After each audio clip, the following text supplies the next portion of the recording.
Dans notre Zoom sur l'innovation qui clôture Smartech, aujourd'hui on va découvrir donc un nouveau protocole qui pourrait changer la façon dont on dépiste le Covid-19. Bonjour Cécilia. Bonjour Delphine, effectivement, et ça c'est grâce à une société française, une start-up qui s'appelle Greentropism et qui est spécialisée en réalité en analyse spectrométrique. Ça veut dire concrètement l'analyse de la matière grâce à un faisceau lumineux. Et elle a donc décidé, cette société, d'utiliser cette spécialité au service du dépistage du Covid-19 avec l'objectif de proposer un protocole, un nouveau protocole qui pourrait bien révolutionner en réalité le dépistage de ce virus. Alors je précise quand même parce que c'est important que cette solution elle est dédiée au laboratoire d'analyse médicale et non aux particuliers. Et en quoi consiste donc ce nouveau protocole ? Alors d'abord, il y a le prélèvement nasal.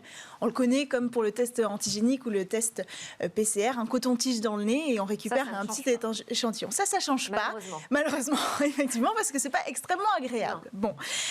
Ensuite, il vient l'ingrédient magique. En fait, on va ajouter, grâce à une pipette, une goutte de liquide qui contient des microparticules d'or sur ce prélèvement. Et là, on envoie le tout à la spectrométrie. Donc le spectromètre va projeter un flash, un laser sur le prélèvement.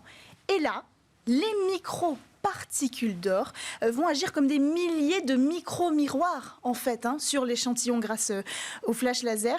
Et elles vont multiplier la lumière, amplifier le signal qui va être identifié, en fait, qui va permettre d'identifier la présence du virus. C'est important parce qu'au début de l'infection, par exemple, il n'y a pas beaucoup de traces de marqueurs du virus. C'est très difficile de l'identifier, donc il faut amplifier ce signal. Une fois ces signaux identifiables, c'est l'intelligence artificielle, encore une fois, qui va donc faire son œuvre pour analyser tout ça. Mais les microparticules d'or, elles font si bien leur travail d'amplification qu'il a fallu mettre au point une intelligence artificielle encore plus performante. Il a fallu booster la capacité d'analyse. C'est ce qu'a fait la société. Elle a créé son propre logiciel d'identification. Et donc tout ce protocole, c'est-à-dire la spectrométrie, les microparticules d'or et ce logiciel d'identification ont permis à cette société de mettre au point une solution de dépistage qui fait son œuvre en seulement 30 secondes. Il faut seulement 30 secondes pour identifier le virus du Covid-19. Très intéressant. Alors, est-ce qu'on a déjà des premiers tests qui ont été réalisés en conditions réelles ? Oui, ça c'est en cours, justement, en ce moment même, à l'hôpital Saint-Joseph, à Paris.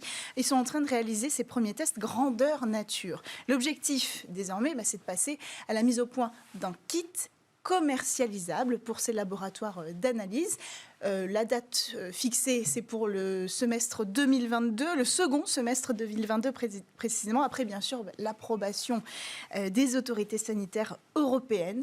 Bon, a priori, deuxième semestre 2022, on espère quand même que le besoin en analyse et en dépistage du virus sera diminué d'ici là. On croise les doigts. Je ne sais pas, je ne suis pas si sûre, mais oui, on peut l'espérer. Merci beaucoup, Cécilia Sévry. Merci à tous de nous avoir suivis sur Bismart à la télé, évidemment, mais aussi sur le web et les réseaux sociaux. On vous donne rendez-vous demain pour la suite de nos discussions sur la tech. On va faire notamment un grand débrief de l'actualité. Et puis, vous verrez, en introduction, je démarrerai aussi avec une proposition de co-construction d'une loi pour lutter contre la surexposition des enfants aux écrans. En attendant, je vous souhaite à tous une excellente journée.